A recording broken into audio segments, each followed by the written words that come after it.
Voters party ইণ্টাৰনেশ্যনেলে এমাহৰ কাৰণে অৱস্থান ধৰ্মঘটত আমি বহিছোঁ। এই ধৰ্মঘটৰ এটাই মূল উদ্দেশ্য যে আমি বহু বছৰ ধৰি এই সমাজ ব্যৱস্থা সুধাৰিবৰ কাৰণে, ৰাজনীতি ব্যৱস্থা সুধাৰিবৰ কাৰণে মানুহৰ ইনকমৰ যিটো আয়, যিটো জনমূৰি আয় বঢ়াই মানুহসকলক এটা সুস্থিৰ জীৱন প্ৰণালী দিবৰ কাৰণে আৰু সমাজৰ যিখিনি সামাজিক ব্যাধি আছে সেই সামাজিক ব্যাধি দূৰ কৰি এখন গণতান্ত্ৰিক ৰাজনীতিয়ে নহয় মাত্ৰ আৰ্থিক ৰাজনীতিও যাতে লগত সংযোগ কৰিব পাৰে, তাৰ কাৰণে বছৰ আন্দোলন চলাই থকাৰ পিছত আমি যিখিনি দেখিলোঁ যে ৰাজ্য চৰকাৰৰ কিছুমান হেমাহিৰ কাৰণে অসমৰ নাগৰিকে নাগৰিক ভাত্তা পোৱা নাই, ভোটাৰশ্বিপ পোৱা নাই। যিটো 2011 চনৰ 2 ডিচেম্বৰত সংসদীয় দীপক সিং গোয়েল সমিতিয়ে সেই বস্তুটো সাংবিধানিক প্ৰাপ্য আৰু সম্ভৱ বুলি উল্লেখ কৰাৰ পিছত যদি অসমৰ পৰা এখন প্ৰস্তাৱ, অসমৰ মাননীয় মুখ্যমন্ত্ৰীগৰাকীয়ে যদি এখন প্ৰস্তাৱ প্ৰেৰণ কৰি দিয়ে তেনেহ'লে নিশ্চিত ৰূপত সেই প্ৰস্তাৱৰ ভিত্তিত অসমৰ মানুহে নাগৰিক ভাত্তা পাব। কিন্তু সেই সৰু কামটো কৰিবৰ কাৰণে এওঁলোক আগ্ৰহী নহয়, কাৰণ সমাজৰ কাৰণে এওঁলোক দায়বদ্ধ নহয়। গতিকে সমাজত যিটো জোৰ জুলুম সৃষ্টি কৰি পেলাই আজিৰ তাৰিখত মানুহক কি কৰি থৈছে, আৰু বাৰিষা আহিছে, এতিয়া বানপানীৰ আগমুহূৰ্তত অসমৰ যিটো বানপানী সমস্যাক ৰাষ্ট্ৰীয় দুৰ্যোগ হিচাপে প্ৰস্তাৱ পাছ কৰি যদি কেন্দ্ৰীয় চৰকাৰক সন্মান কৰাব পাৰে, গতিকে সেই কথাটোক আমি উনুকিয়াবলৈ আহিছোঁ। আৰু সেই কথাটোও কৈছোঁ যে কেন্দ্ৰ আৰু ৰাজ্য চৰকাৰৰ মাজত যিখিনি সমন্বয় আছে এই সমন্বয়টো একে দলৰ থকাৰ কাৰণে আছে। গতিকে একে দলৰ চৰকাৰৰ ফাইদা চৰকাৰ উঠাব লাগে আৰু এওঁলোকৰ অমনোযোগিতা ভংগ হ'ব লাগে। সেই দৃষ্টিকোণটো, সেই দৃষ্টিভংগীটো এওঁলোকক দেখুৱাবৰ কাৰণে আমি এমাহৰ কাৰণে ইয়াত ধৰ্ণাত বহিছোঁ। নহ'লে অনাগত দিনত এওঁলোকক সোঁৱৰাই নাথাকিলে আপোনালোকে জানে এতিয়া মণিপুৰত যেনেকুৱা এটা অৱস্থাৰ সৃষ্টি হৈছে, সেই মণিপুৰৰ জুই অসমতো জ্বলিব পাৰে। কাৰণ ইয়াতো 6 জাতিয়ে জনজাতিকৰণ বিচাৰি আছে। যদি জনজাতিকৰণ বিষয়টোক এওঁলোকে ৰাজনীতিকৰণ কৰি পেলাই যদি দিল্লীৰ পৰা ইয়ালৈ এটা বাৰ্তা পঠিয়াই দিয়ে, অসম চৰকাৰে যদি ইয়াত ভূমিকা ল'ব লাগে বুলি কয়, যদি জনজাতিসকলক অভাৰটেক কৰি পেলাই অজনজাতিসকলক জনজাতি দিবৰ কাৰণে গৈ আছোঁ বুলি যদি এটা উৰা বাতৰি, সাংবিধানিকভাৱে সকলোৰে প্ৰাপ্য আছে এওঁলোককো জনজাতি দিয়ক, একো আপত্তি নাই, কিন্তু সংৰক্ষিত ব্যৱস্থাৰ দ্বাৰা নহ'লে অসমতো এই জুই জ্বলাৰ সম্ভাৱনা আছে।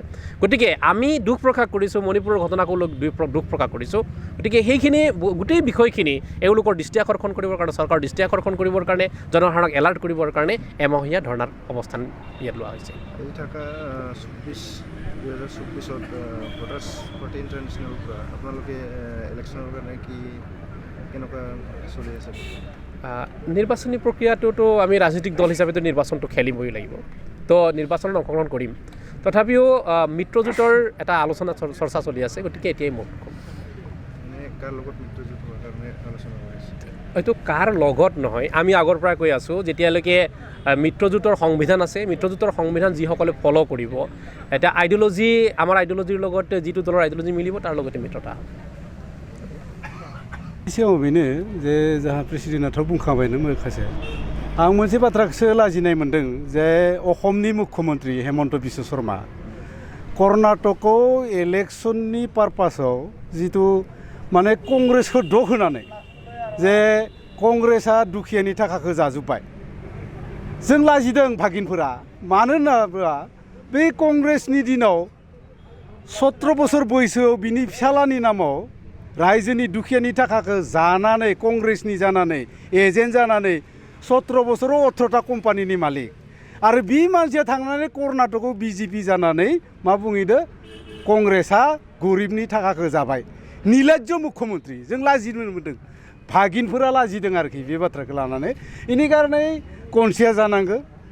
हेमन्त बिश्व शर्मा बेयाबो मोनसे टाइम जाबोबाय, भेलिडिटि सेस जासिगोन, बारा गैया, जों रायजोआ फैगासिनो दङ, जों रावखौबो गारा। जों 20 बोसोर 30 बोसोरनि जितु उननि जितु खामायनाय, बे खामायनाय दुर्निति खालामनानै मावनानै खामायनाय थाखा खामानिखौ सब डुप्लिकेट थाखाफोरखौ जों सब बोखांजोबगोन, जों सब कब्जा खालामगोन। जों जितिया सत्ताव फैगोन जों सब कब्जा खालामगोन, खासिखौबो गारा, ना कंग्रेस ना बिजेपि ना जिखुनु एनिहाव। बे जोंनि प्रग्रेस, जों मावनो, रायजोनि थाखाय मावनो फैदों, जों मावलांगोन, मोजां खामानि मावलांगोन। दाथ' बिटिआर एलेकायावथ' बर' जातिनि पलिटिकेल केरियारखौ सेस खालामबाय बिजेपिया, नंगौना नङा? नोंथांमोना मिथिगौ, मिडियानि मानसि।